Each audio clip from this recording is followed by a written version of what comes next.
Hola, vamos a ver la unidad 4, el individuo como actor-personaje y la vida cotidiana como representación.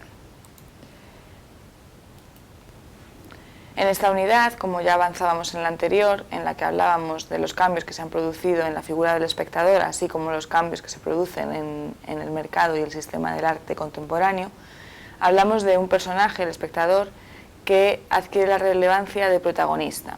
De este modo nos vamos a adentrar en dos potentes binomios, el primero la vida como representación y el segundo el espectador como actor-personaje. En ambos conceptos nos vamos a valer del uso de la metáfora teatral de la que hablábamos del espectador y la vida cotidiana como representación, por un lado a lo escénico, que se va a representar con lo cotidiano, con la vida de todos los días, y por otro a todos y cada uno de estos roles que interpretamos a diario como ciudadanos. Gracias a la perspectiva de ambos binomios se nos permite obtener una mirada sobre la metáfora teatral que nos ayuda a obtener una visión más clara de lo que sucede en torno a las prácticas culturales contemporáneas.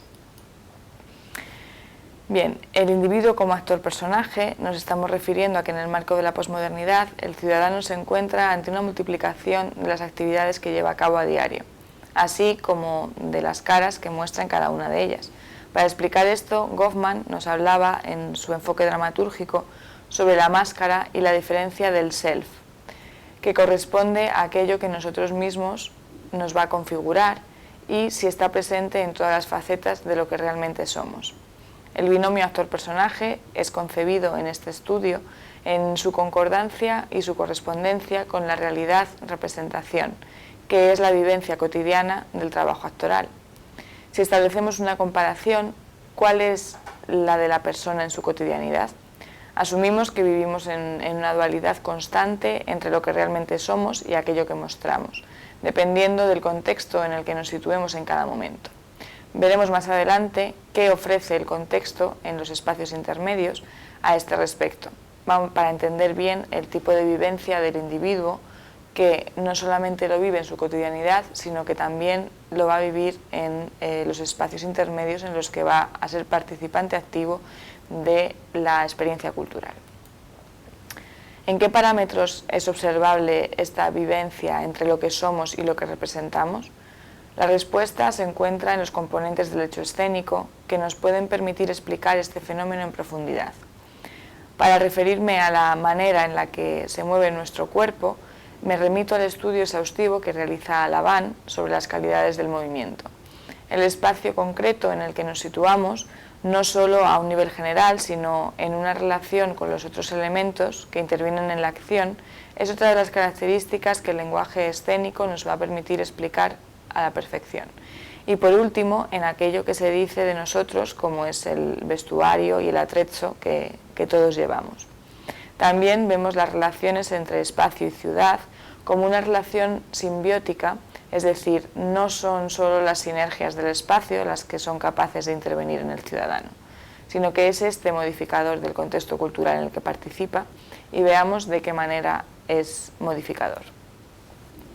La correspondencia entre vida cotidiana y representación se establece en términos metafóricos, como decíamos al principio, en este enfoque dramatúrgico, es decir, se pueden establecer nexos entre aquello que sucede en la ciudad, si ésta es tomada como si fuese un gran decorado de una representación teatral, y conviene entender al uso y a la apropiación de la contemporaneidad que está experimentando en cuanto a lo que es el entorno del espacio público. Antes entendíamos la participación artística en un espacio público como una escultura, como un tipo de monumento en el que embellecíamos de alguna manera una parte de la ciudad. Sin embargo, hoy cuando hablamos del espacio público, del uso que le va a dar el ciudadano y cuál es la participación de lo artístico en estos espacios, ya no hablamos de algo decorativo, de algo que se entiende como un embellecedor de una parte de la ciudad, sino que hablamos de espacios en los que el ciudadano quiere tener un papel participativo, en los que quiere intervenir de una manera activa. En la radiografía de la posmodernidad, Hemos visto en la unidad de la radiografía de la posmodernidad con más detalle estas intervenciones, especialmente en el campo de la arquitectura a un nivel espacial, pero también desde la espontaneidad de la acción ciudadana son llevadas a cabo muchas acciones urbanas. Estoy pensando, por ejemplo, podemos hablar de los flash mobs, en los que gracias a las nuevas tecnologías, que en otro momento no hubiera sido posible o no hubiera sido posible de la misma manera, los ciudadanos buscan ese espacio público para utilizarlo en relación a un código de significados que utilizan solo ellos y que por un momento paran la cotidianidad, paran el uso que se le da a ese espacio público el resto del tiempo y generan otra cosa. Esta otra cosa es lo que llamamos esta vida cotidiana como representación, es lo que llamamos este uso del espacio público de las nuevas manifestaciones culturales contemporáneas. Ahondando en este estudio, vamos a ver la ciudad como este gran decorado en el que nos movemos, pero especialmente se toman los espacios intermedios como teatros, como laboratorios en los que se generan estas prácticas culturales. Es decir, cuando hablamos de espacios intermedios, ya lo veremos más adelante, pero hablamos de estos espacios en los que suceden cosas no habituales, y estos espacios pueden estar delimitados y acotados por 4 paredes, en edificios, pero también pueden ser en mitad de la calle, como hablábamos en el ejemplo anterior de los flash mobs. Bien, corresponderá a un análisis posterior explicar en profundidad este funcionamiento de las dinámicas de creación de estas pequeñas piezas teatrales cotidianas. Es importante establecer una distinción adecuada. Mientras que Goffman utiliza el modelo dramatúrgico para explicar la interacción social dentro del contexto de lo cotidiano, aquí vamos a buscar explicar esta interacción en un ámbito concreto y cerrado, que es el de los espacios intermedios. Pero sí es posible y necesaria la conexión entre lo cotidiano y lo intermedio como modos de la experiencia cultural que están presentes en un mismo tiempo y espacio, eso sí, con niveles diferentes de comprensión. Hablando sobre lo ficcional y lo real, cuando nos referimos a la autonomía de la vida cotidiana que tiene sus bases ancladas en la realidad, en lo que consideramos real, obviamos en cierto modo el carácter ficcional que se esconde detrás de cada una de las pautas que guían ciertos patrones de conducta de nuestra vida cotidiana. Lo ficcional se abre paso en la posmodernidad entre pequeños actos de realidad que se transmutan en lo más próximo a las reglas de lo escénico que podemos encontrar en el día a día.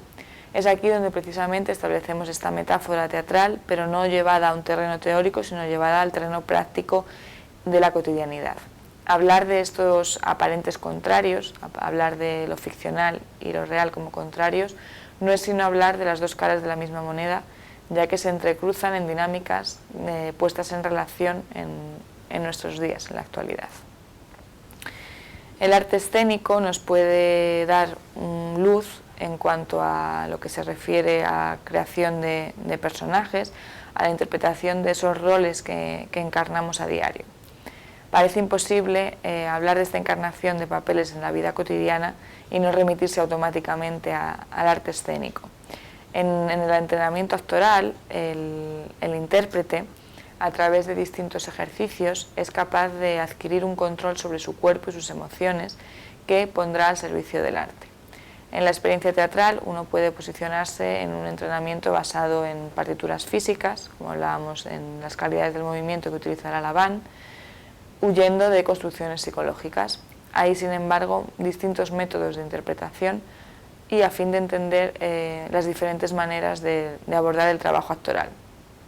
Se pueden establecer de forma directa una comparación de estas interpretaciones de roles con aquello que sucede en la cotidianidad. Nos centramos en el teatro físico, en el teatro de acciones, y lo haremos de la mano de Grotowski y Lecoq. Grotowski va a generar un sistema de acciones físicas que supone, por un lado, el absoluto control del cuerpo del actor a través de una serie de ejercicios que componen el entrenamiento que le va a permitir controlar precisamente esa herramienta tan importante que va a ser su cuerpo, el medio con el que se va a comunicar con el espectador. Lecoq y su método va a llegar a nosotros a través de sus alumnos, En la enseñanza teatral, en general, no tenemos una respuesta reglada, no tenemos unos apuntes reglados, sino que tenemos precisamente la recopilación de sus clases, siempre a través de los ojos de sus alumnos. En esta observación de las relaciones que se establecen entre el arte escénico y la vida, digamos que Lecoq es uno de los maestros.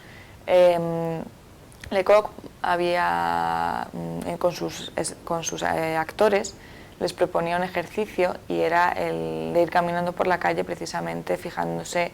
en otra persona, intentando imitar su manera de caminar. Él entendía el oficio del actor como algo que se repetía y algo que era 24 horas sobre 24 horas en la cabeza del intérprete. Si uno es artista, lo es todo el día, ¿no? Este es el entrenamiento, es la forma que tiene el arte escénico de encontrar en la vida su material de trabajo. Terminamos con una bibliografía en la que incluimos a Laban y el dominio del movimiento, a Grotowski en Hacia un teatro pobre, Lecoq y el cuerpo poético, a Chekhov con lecciones del actor profesional. Chekhov nos va a servir como un intermediario entre el teatro físico y el teatro psicológico, que nos permitirá trabajar con las emociones y entender mejor las emociones a través de la creación de personajes en el teatro. Sociologías de la vida cotidiana de Woolf y el actor, bosquejo de una sociología del comediante de Dubignon.